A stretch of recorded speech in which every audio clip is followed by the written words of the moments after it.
Whether or not you follow the stock market closely, you have probably heard about the recent surge and fall of cryptocurrency. Earlier this year, one Bitcoin's value topped $40,000 US for the first time ever. But a mere 2 weeks later, Bitcoin slipped by more than 20%. Soon there were stories of Bitcoin users who lost their passwords to their digital wallets, losing out on potentially millions of dollars. And here in Ontario, one court has been mulling over the idea of whether shares in Bitcoin should be considered in a divorce settlement. That volatility has brought up a lot of questions. How does Bitcoin work? Is it too late to get into the market? And for a lot of people, what in the heck is cryptocurrency? In 2009, Bitcoin, the first cryptocurrency, was born. Bitcoin is digital, meaning there's no physical coin you can touch or hold. But it is different from the digital money you spend shopping online. Bitcoin is what is known as a decentralized digital currency. That means there are no banks, government, or other intermediaries overseeing these transactions. If you go to your bank and you see the balance on your accounts, that's basically like a bank ledger. The bank knows how much money each person holds in their accounts. The problem with this is that you trust the bank to be accurate, to maintain this, and to be accountable. When you have something like a blockchain, now that trust is redistributed between multiple parties. Bitcoin and other cryptocurrencies run on blockchain technology. Think of blockchain as a database. Information is stored in blocks. This includes things like transfers and purchases.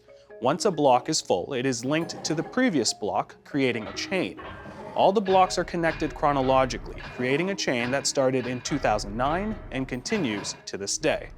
Most of the time, it's completely auditable. It's fully open and transparent like Bitcoin. You can see the ledger. As long as you have an internet connection, you can download that distributed database and you can see every single thing that has happened on Bitcoin since day one.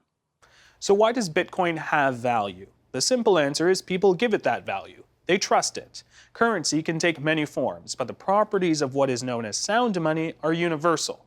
Divisibility, durability, recognizability, portability, and scarcity.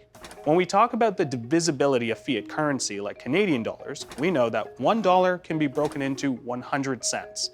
In comparison, a Satoshi is the smallest unit of a Bitcoin, equivalent to 100 millionth of a Bitcoin. Unlike Canadian dollars, which are printed through the Bank of Canada, there is a limit on how many Bitcoins are available in the market. Only 21 million Bitcoins will ever be produced. Now, there are two popular ways of acquiring Bitcoin. You can purchase them online or at one of the 11,000 Bitcoin ATMs across Canada. Or you can do what is known as mining. No, you won't be needing a helmet and chisel for this type of excavating, but rather a powerful computer. Mining was designed as an incentive for people to upkeep the Bitcoin network. The concept of mining isn't all that different from mining gold. As you help process transactions on the blockchain, you are rewarded with coins. Back in 2009, a miner was rewarded 50 Bitcoins for every block they produce. However, Bitcoin goes through what is known as a halving cycle. In other words, the amount of Bitcoin released into the world is cut in half every 4 years. This cut in supply can help explain the volatility of Bitcoin's value in the first months of 2021. Today, a miner is rewarded only 6.25 coins for every block they process. So when you think about it like that, Bitcoin actually goes through a pretty interesting cycle in the market where every 4 years, that supply gets cut in half. And it obviously messes with the economics of it because now it becomes much more scarce. One of the biggest advantages of cryptocurrencies like Bitcoin is that you can send large sums of money halfway across the world in a matter of 10 minutes. But what can you buy with it? While still limited, you can buy fast food, a hot cup of coffee, plane tickets to your next vacation, tickets to concerts and sporting events. More recently, Tesla announced it would start accepting Bitcoin as a payment method for its products after buying $1.5 billion US in Bitcoin. Bitcoin was created by Satoshi Nakamoto. The name is a pseudonym, and Bitcoin's partial anonymity is both an appeal and a concern.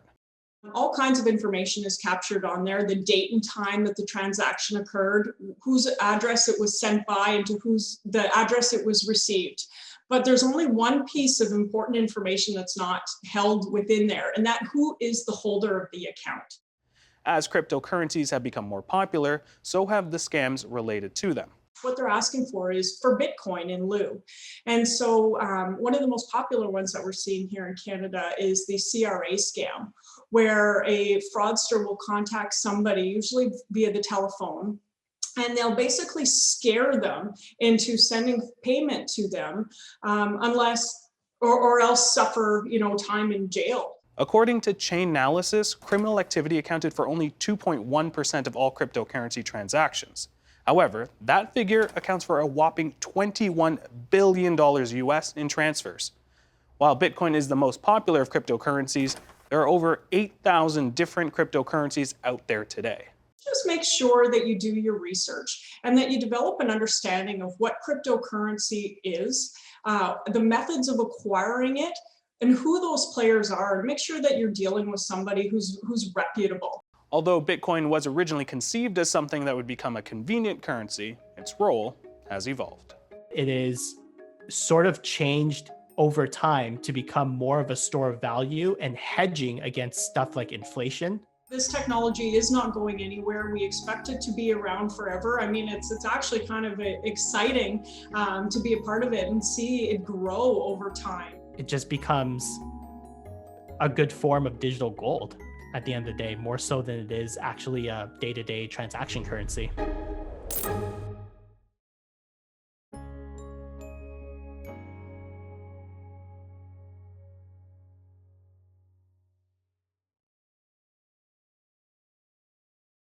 The Agenda with Steve Paikin is brought to you by the Chartered Professional Accountants of Ontario. CPA Ontario is a regulator, an educator, a thought leader, and an advocate. We protect the public. We advance our profession. We guide our CPAs. We are CPA Ontario. And by viewers like you. Thank you.